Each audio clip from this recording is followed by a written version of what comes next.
Hello everybody and welcome back to I Was a Teenage Exocolonist. We are in, I believe, our final year. And we already have the stuff to get the ending, I'm pretty sure.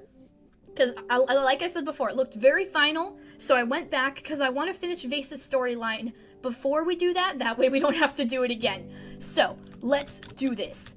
Let's see, what do you want, Vace? Yabby, Vace says, giving you a nod while he racks his blast rifle. I was just going to hollow you. Shut up! You need to be quiet! Yeah, you do, I'm recording! Yabby, Vace says, giving you a nod while he racks his blast rifle. I was just going to hollow you. He hangs up his kit and turns to clap you on the shoulder. Walk with me. I want to talk to you about something. As you leave, you spot Nemi trying not to watch you from across the garrison. You join Vace in his quarters, the walls and shelves still covered with star charts and other space paraphernalia. He gestures for you to take a seat. Well, you know, after you called me out before about my, anger issues, I started working on that. Congruence has this therapy app. It's not great, but I've been following the exercises and shit, it's so obvious now. You were right. Holy shit, I never thought I'd hear him say those words. Everybody, it's happened! You nod, and Vace sighs and rubs his hand over his face. I'm still shit about talking about this stuff, he mutters. But you're the only person who knows what it's like. You've been a real friend, even though I've been a total shit show. I've been realizing a lot about myself, about the way I've been raised and how it affected me, and how I let that affect other people, like Rex and Nemi. He slumps. Shit, I really messed up with Nemi. Oh dang! There's like some actual fucking character growth from this guy. Vace lapses into a contemplative silence, fiddling with a fixture on his prosthetic arm. Want to talk about anemone? No, Vace mumbles, and then sighs. Yes, man, shit, I don't know. Sodding hurts to think about it, but that's the problem. No matter how bad it feels, it's 1,000 times worse for her. I made her life hell, he winces. I mean, I told her I loved her, but looking back on it, she pissed me off so much. I thought it was her. Like she was being weak or clingy or disrespectful of whatever, but it was all me. I was the asshole. She was right to dump my ass, Vace says sourly. I was so bloody angry at her after, but you know what? Good for her. I needed it. Yeah, you were an asshole. You don't have to rub it in, Vace mutters. It's like she reminded me that I'm stuck here, you know? Like I'm expected to stay here and play happy colonists. I took it out on her, but it wasn't her fault. Want to talk about Rex? Why not? You already talked about me with him, Vace fires back, then softens. Shit, sorry. I guess I don't really want to talk about it. He sighs. I was just a kid when I broke his arm, but I was old enough to know what I was doing. I did it on purpose because I hated him. I hated how easy it was for him. People just liked him, so turning people against him made me feel better. Like maybe I was better than he was, because people liked me more, or some shit like that. He laughs hollowly and shakes his head. Damn, though, he's tenacious. You gotta respect it, he adds quietly. Managed to find a way to be happy, even though I didn't make it easy for him. I don't know where he found it in him to forgive me for making his life hell, but he's a better person than me. That's real hero shit. Why do you think you did that? Vace groans. Man, that's what the stupid app keeps asking. Why do I think I did this? Why do I think I did that? He goes silent and then spreads his hands over his bedsheet. I thought maybe I did it because of my dad. Classic, right? Kid bullies other kids because his daddy beat the piss out of him. But it's not simple, Vace continues, not meeting your eye. I wasn't born in some utopian space commune like you. I was born because they knew they'd need the next generations of soldiers to fight. He gestured around. Whatever we'd find on the other side of the wormhole. He laughs. It's messed up, you know? Raise a whole generation of kids and tell them they're gonna be soldiers. Make it seem like the coolest sodding thing. What was I gonna do? Leave the ship? And go where? Jupiter? I mean, he adds, spreading his hands, I was already an asshole, don't get me wrong. They needed some alpha kid to keep all the others in line, teach him how to follow orders, but when we landed, that didn't work on you colony kids. You were raised free. His hands formed fists. I felt angry, bloody furious that you colonials didn't step in line. You had to be wrong because I didn't want to think I was raised wrong. I have something to confess. You shift a little closer towards Vace, and his eyes go wide. What? Hold on, Yabby. Really? After I dragged up all that bullshit about my past, you still want to get with me? I've seen you grow as a person, too. You tell Vace that you're inspired by him, and that you share his desire to see a peaceful Vertumna under human control. Vace is speechless. I don't know if I can, Yabby, he says after a while. I don't know if I can be good. Not after what I've... You lean in and kiss him. After a few seconds of surprise, Vace takes your face in both hands and returns the kiss deeply. Started dating Vace! You're the bravest bastard I know, he says, when you finally part. You talk a little longer amid all the schematics and model spaceships decorating his tiny quarters. So, he asks, still think you and me should get off this rock one day? Stars knows I just keep screwing things up down here. Maybe there's a second chance out there. Or a third. Or a fourth. I'd go back out to space with you. I'm gonna save here, too. Because it looks... I don't know. Maybe there is something different about whatever path we take, but I'm gonna go with space. I'd go back out to space with you, because that's what he wants. He grins. I know it'll never really happen, but thanks for humoring me. I guess you never know. Maybe someday. Maybe! There's only one way to find out, and that's for us to end the game. Because that's what we're gonna do right now. But first, let's see what he looks like on the menu. Anemone, Sim, Vace, there they are. Ah, if only I had everyone. If only I didn't lose them to a certain demon child. It's alright, I'll get them back off screen. Except Vace, or well, no, except Dees. Well, the ones I had before I'll get off screen, but there are some Dees storylines that apparently we still need to finish up, so Dees may happen on screen. Alright, hunt in the swamps. We're back at it. Where did they go? What?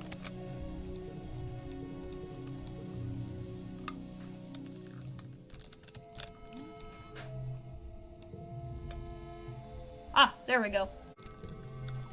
Alright, it's time to kick some alien butt.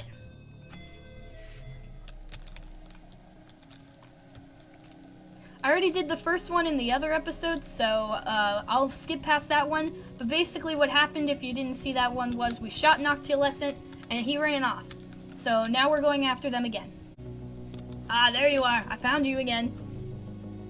You follow the trail of turquoise blood through the swamp. It has a faint glow to it, making it easy to spot, and also easy to tell when you've lost it completely. It just stops. You wander for a while, looking for any sign of a wounded gardener. After a while, you find not quite what you were looking for, but... Hello, humans, Noctilescent greets. Why is he standing in that pose? Don't stand like that. Hello, humans, Noctilescent greets you with their sandpaper on glass voice. They're standing out in the open, arms at their sides, completely unafraid. What's more, they're completely uninjured. There's no trace of the damage you managed to inflict on them during your brief but bloody fight.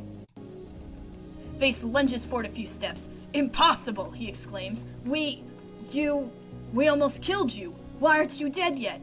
Noctilescent doesn't smile. Not in the way you recognize as a smile, but you get the sense that they're amused. Then, someone steps out of the No! Sim! No, my love, I'm sorry. He stands at the midpoint between you and Noctilescent. Yabby, he says, his almost human face creased with worry. I'm sorry. I'm not here to save you as I usually do. He looks to Noctilescent. Are you certain it has come to this?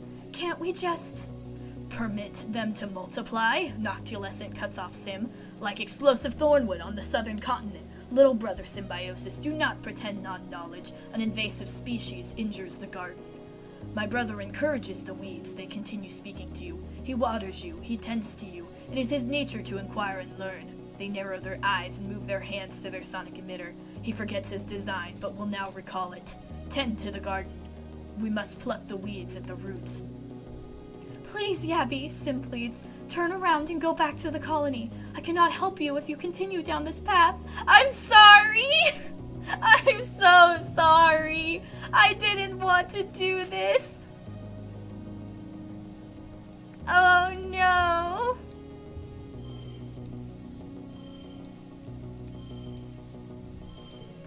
I hate myself, I hate myself. Did you know I hate myself? Oh no. God damn it.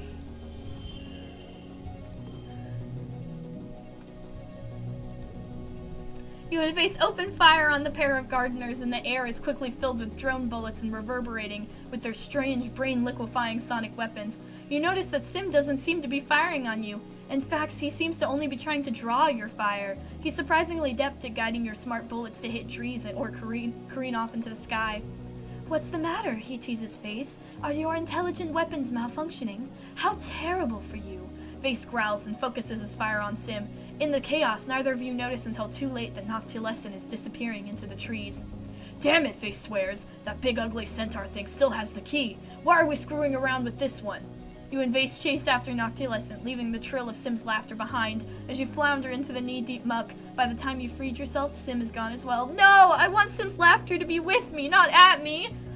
I'm gonna kill those null shits, Vace screams at the uncaring swamp. Next time you come for Vace, that's it! You're sodding dead! Vace, remember what we said about anger management, buddy? You follow the coordinates to the control facility Rhett told you about. It looks like other convergent domain sites. That is, it doesn't look like much at all. It's just a hole in the ground. There are no guards, but a short way into the tunnel is a large circular iris door. There's no visible opening mechanism or lock. Vace smacks his hand against the door, but it doesn't budge. Yeah, this is the place all right, he grunts, but we aren't getting in without that key. We have to find that gardener agent and get the key off of them, like Chief Rhett said. As you crawl out of the hole that leads to the facility, you catch a glimpse of something large moving in the gloop willows. Something watching you. Maybe. We'll come back later. Noctilescent! Do you want to die today? Again, I'll kill you a third time.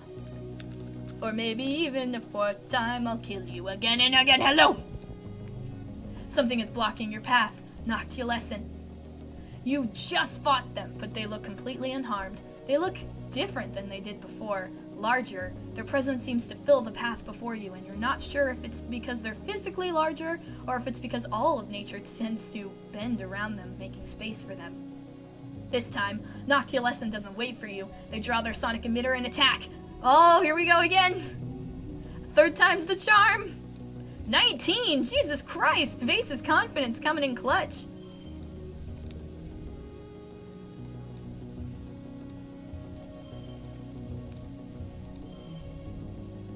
Nine, 7, 6, 4, 3. The first volley from the emitter almost takes you to your knees, but it misses Vace, giving him the time he needs to go on the offensive. When your head stops ringing, you take off after them down the path. Noctilescent is obviously trying to lead you away from the facility, but Vace won't let him get away again. He has Noctilescent staggered by the hail of drone bullets by the time you catch up to them, and when you add your firepower, Noctilescent finally collapses. You wait a long time after to make sure they're really dead. The swamp is eerily silent. I could take their weapon? Sure. You pick up their weapon, the strange gunflower device that seems to be modeled on your own weapons. You point it experimentally at the tree and squeeze the trigger softly. You hear a high-pitched hum, but nothing happens. As you gradually increase the pressure, the tree begins to tremble, then shake, then suddenly cracks and splits down the middle. Well, that's effective. Alright, where's the key? You search Noctilescent's corpse, but there are no pockets to speak of, at least nothing that would hold the key. Hey, Vace says, pulling out his blast cutter. The facility is bio-coded, isn't it? Vace saws through the exposed sinew and muscle of Noctilescent's neck. It's gory, slow business, but eventually Vace pulls their head from the body in a gout of turquoise blood. For good measure, he saws off one of their creepily human hands, too. What's left of Noctilescent slumps to the ground in a lifeless pile of disparate parts. There, Vace says. Now we get into their facility. Here we go! You're back at the control facility. Let's see. Vace raises Noctilescent's head, holding it by the hair. This is it, he says, psyching himself up. Still got that payload. Whatever's inside there, when we destroy it, things are going to change forever for humanity. Are you ready to be heroes? I'm ready, babe! Vace studies the door for any obvious way to utilize the key, but eventually just shrugs and smushes the bloody head against the wall panel. The round door smoothly dilates open without so much as a squeak. Convergent domain facilities all look as if the planet has begun to swallow them up, even the ones that are still active. A gust of fresh air ruffles your hair, smelling faintly of wet dirt. You follow the twisting tunnels down a central path that seems swept clean by recent footsteps. Smaller branches head into deeper shadow, covered in generations of dust. Some paths are completely blocked by natural stalagmites and hanging roots.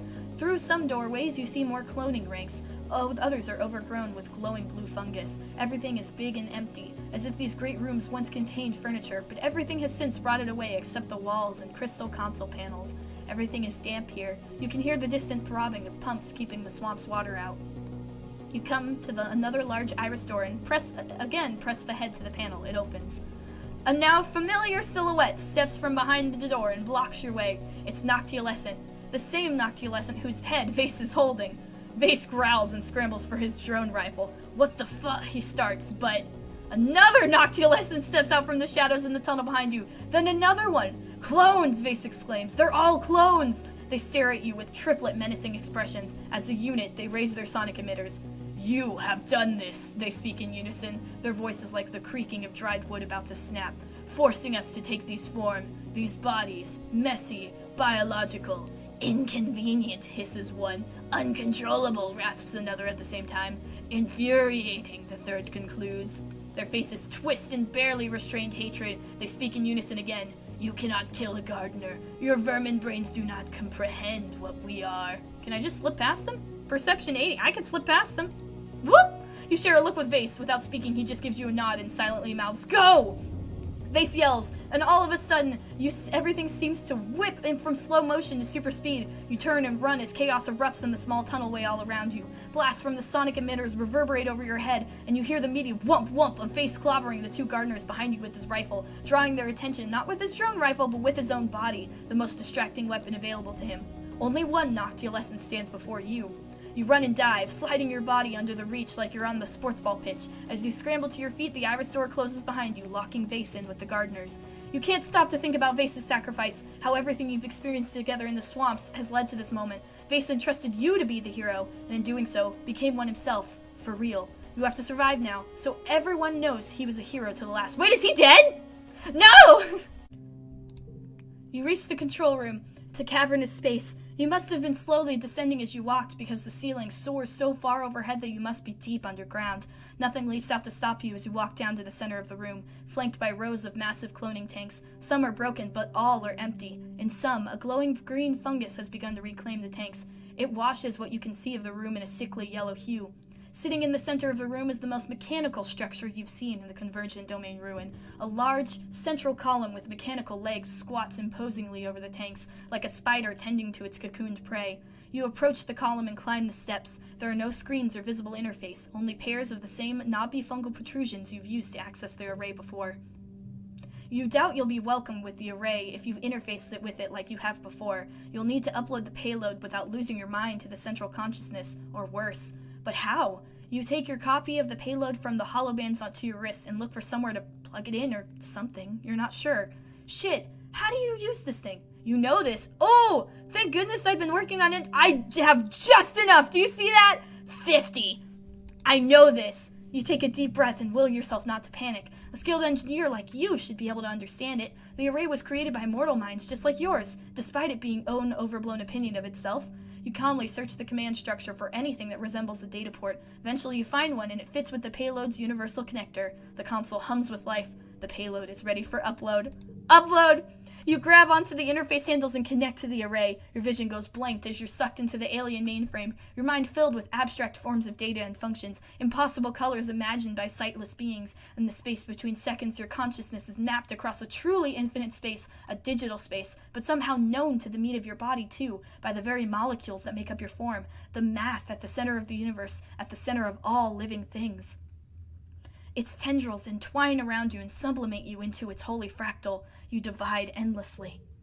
It's a struggle to see yourself as a unique being, to see yourself as an entity separate from its perfect whole. You don't see or feel the array so much as you just know it. You're a part of it. You always have been. When you find yourself again, your organic body feels impossibly small, a tiny data point at the end of a long branch, a blinking I/O box. You can feel the Overseer, its millions limbs snaking along the tunnels, and others too. If they notice you, they do not acknowledge you. You inject the payload. You float in a universe of data like sea foam floats on the surface of an ocean, watching the blinking payload descend into the heart of the network. You watch it start, then multiply, then spread. The Overseer doesn't seem to react. The system throws up no defenses. Maybe such an attack is unimaginable. Nothing happens. Then, your vision returns. You're back in the cave, and a churning hum fills your senses. The console before you is powering down for the last time, and you're not alone.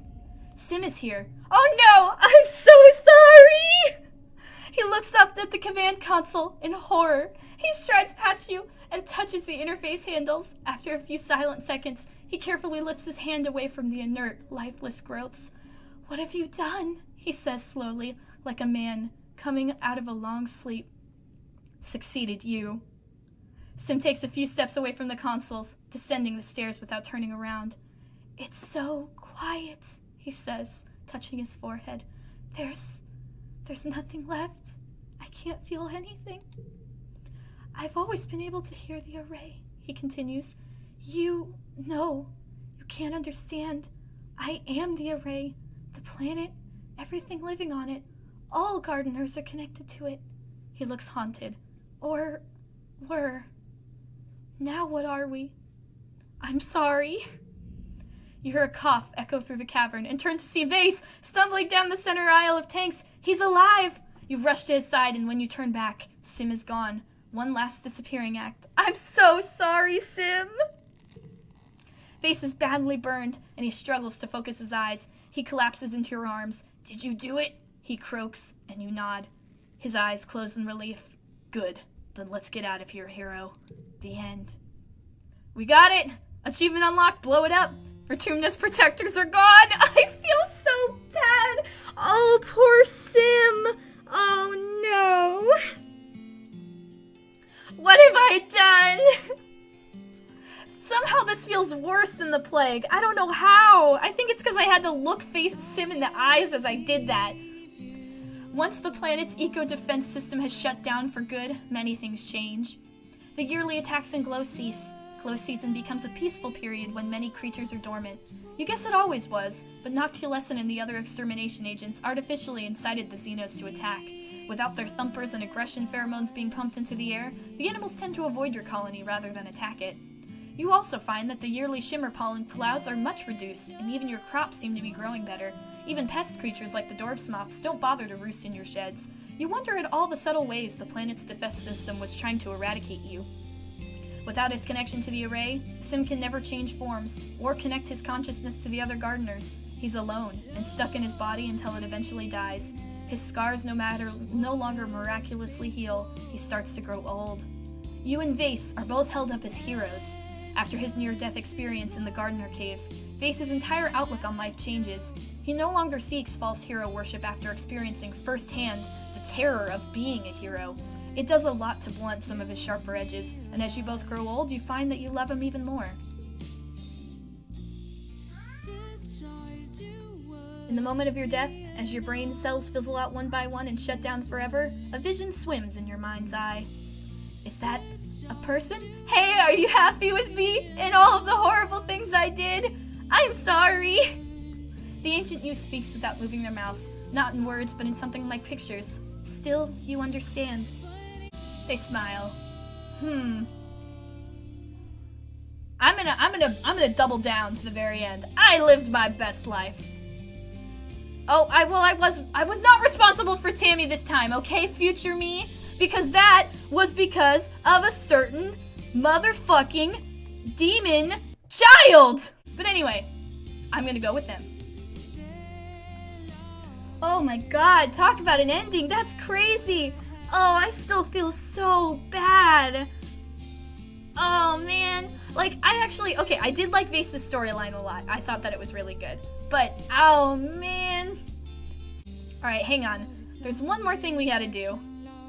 Because I believe there is a thing that happens. I've been told and read around, and I know somebody said, like, go to, like, fight them, but then don't disable the array. I want to see what happens if we do that. Alright, so we're just gonna play through the rest of this year completely fine. And pretend that we weren't halfway through our invasion. Alright, let's see how this goes. Knowing the attack is coming, as it always comes in glow, does nothing to calm your nerves.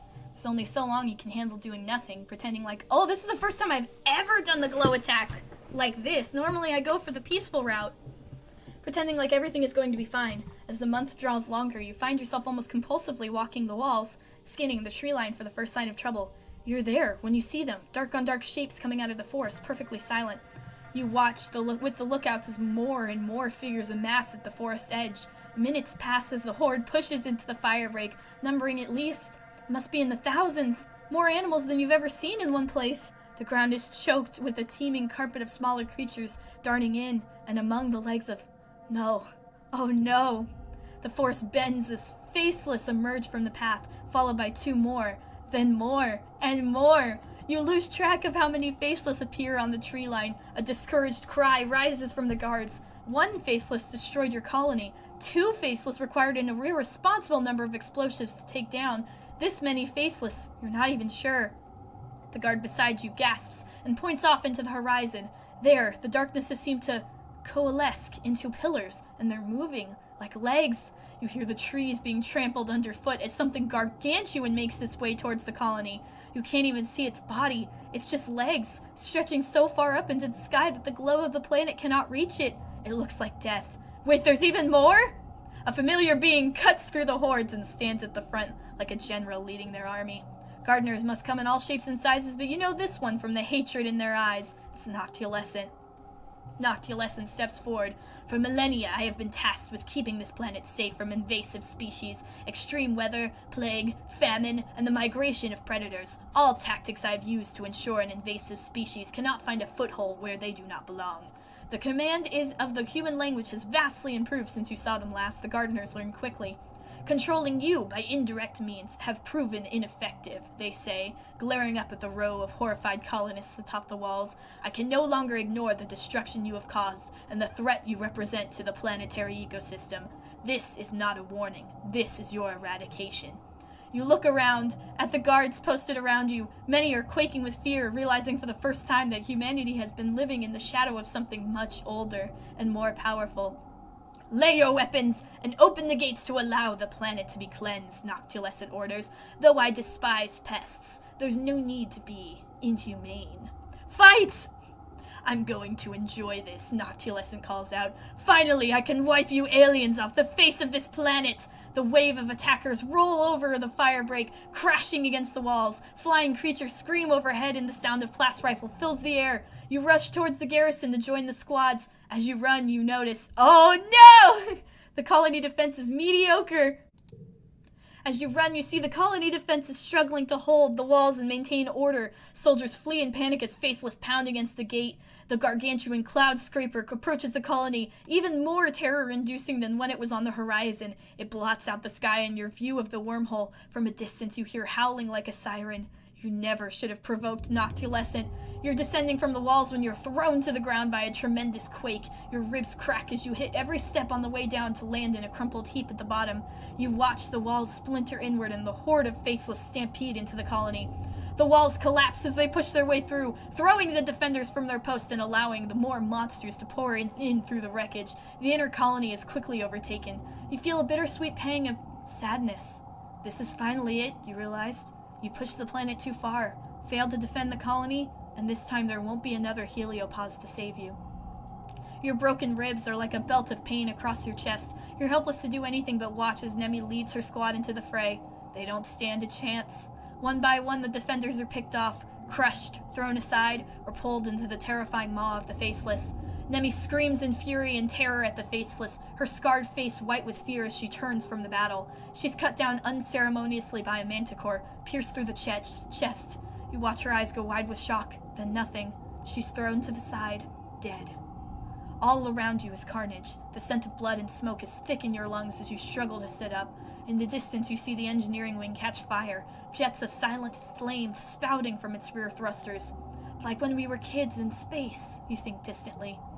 A thick, molted foot stomps on your forearm, pinning you into the mud. I hoped I would see you again, Noctiolescent purrs. They lean down, grinding the bones of your forearm. I'm going to enjoy pruning you, especially. Oh, fuck! The colony was destroyed, all for naught. Achievement unlocked. Oh, that was bad. Colony destroyed. You know what, technically, I mean, that was less painful than poor Sim, but I did have to watch Nemi die, so that wasn't good either. The stragglers are soon snuffed out by Noctiolescent and the other exterminators, and the entire human experiment on planet Vertumna comes to an end. You only have time to wonder what went wrong. Could you have worked harder to defend the colony? Could you have put a stop to the attacks before it came to this? Or was it by trying to fight back that you inevitably drew attention to yourselves and brought this fate upon yourselves? What are you gonna say now? I did bad things again. Alright, that's another ending down. I am curious about one more thing. I'm gonna see if I can do a coup and see what it's like with Vace when you're dating him after you get the golden ending. I think that would be interesting.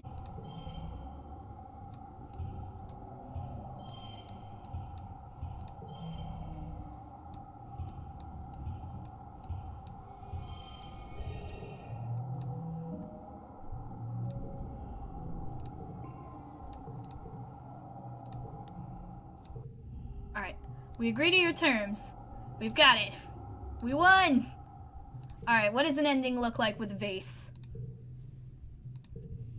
And am I gonna get Explorer because I was doing Xeno stuff before this? That's probably what I'm gonna get. I don't know if you can get any of the soldier ones. Yeah, I got Explorer. Oh no, wait, I didn't! Astronauts! Oh, really? Is it because I'm with Vace?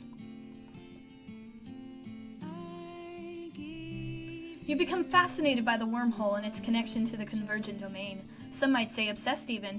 After learning all you can from the ground, you take up to the stars to see it up close. Of course, you go with Vace, who dreamed of returning to the stars when he was a boy.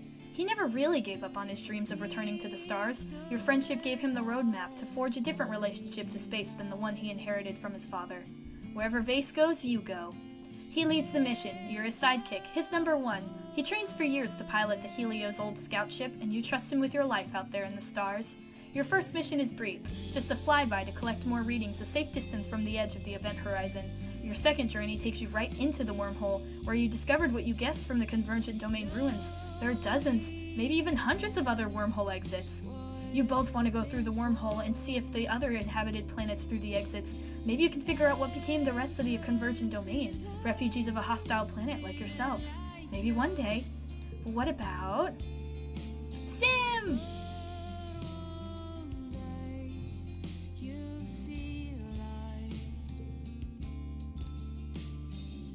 Strong and true, Nemi sticks by your side, one of your most trusted friends. She may be friendly towards all, but few people really know her like you do. No one's quite sure whether to believe Noctilusson would really cease his attacks during Glow, but as the years pass and the colony breathes a collective sigh of relief, the garrison's resources eventually get siphoned away to other departments. Nemi is downsized, becoming a reservist instead of staying on the much smaller standing army that remains. One of her last acts before she retires is dismantling the walls she helped defend. She goes back to playing sports ball and finds her joy again, running teams for children just like her brother did. Little Nougat grows up idolizing Nemi just like you both idolized Calm. Nemi's relationship with Vace may have been brief, but it was formative. She doesn't throw herself into loving anyone that deeply again for a long time, instead of focusing on her work. You're by her side during her misadventures and dating some of the other soldiers, and once, notably Rex, howling with shared indignity and laughter with every awkward breakup. It's a surprise that to everyone that Cal and Nemi find each other again, decades after their falling out as teenagers. It's good to see her happy, even if they do still get along like oil and water. But his eternal chill nature is good for her. Nemi is ready to lay down her guard, and it just works. Nemi lives a long, happy life, becoming something of a cool aunt figure to everyone who crosses her sports ball pitch.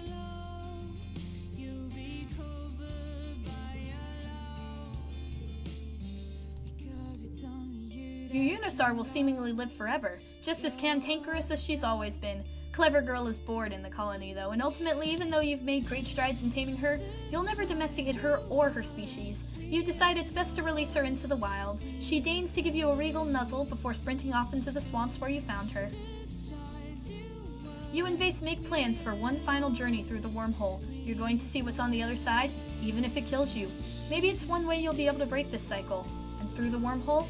You enter the wormhole, feeling reality bend and stretch around you, pulling you with the weight of countless lives towards one beautiful singularity. In the moment before your death, as your brain cells fizzle out one by one and shut down forever, a vision swims in your mind's eye. Oh, did we fucking die? Oh, well, rip. Don't go through the wormhole. Alright, you did well. I lived my best life. That is a pretty good ending with Vace. I like that one better than the other ones we got.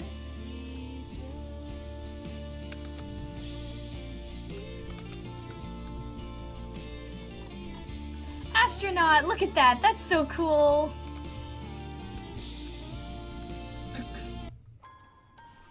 Alright, so this was a lot of endings in one run, but we still have a few more to go. From what I see, there is like a soldier ending, and there is also a Xeno Hunter ending, and then there's also Sports Ball. So I think next time, I'm gonna try and get those 3. I don't know how we'll do it, because we did reach the end of Vace's run, so maybe next time I will go back, break up Vace and Nemi, stop Dees from setting the bomb, and then see possibly if we will be able to fight the Xenos to get those 2 endings, along with maybe the Sports Ball ending with Nemi. So we'll have a Nemi-centric episode next time, and then after that, you'll have to let me know, who do you want to see next? I'm leaning towards Cal, and thinking that we could have our mom survive for that one, like I wanted to do in this one. But either way, I also want to say, I actually really liked Vace's storyline. I know I was making fun of it a lot, because he's very much an asshole, but that character development is actually interesting. It's just sad that most of the endings that you get with him are ones that are really bad. But I do like the astronaut ending. It seems really sweet that he actually worked on himself and then you and him get to do his dream of wanting to go up in space. It's kind of nice. I mean, he's definitely not my favorite character, but I wouldn't say I hate him after this. At least not after the character development he badly needed. And now he's on our menu, so yay! Anyway, that was really fun, and I'm glad we're done with, hopefully, what is the last of the bad endings. We may have a few more, I don't remember. I mean, I have to go back and get them again anyway, because I lost them because of a demon child, but you guys don't have to see them anymore. Alright, so, let me know which characters you'd like to see me play through next after Nemi's run. And until then, thank you guys for watching. If you enjoyed, please consider subscribing. Remember to take care of yourself. Don't disconnect the array if you love Sim, because then you will make him sad, and that makes you sad, and it hurts really bad. And have a good day.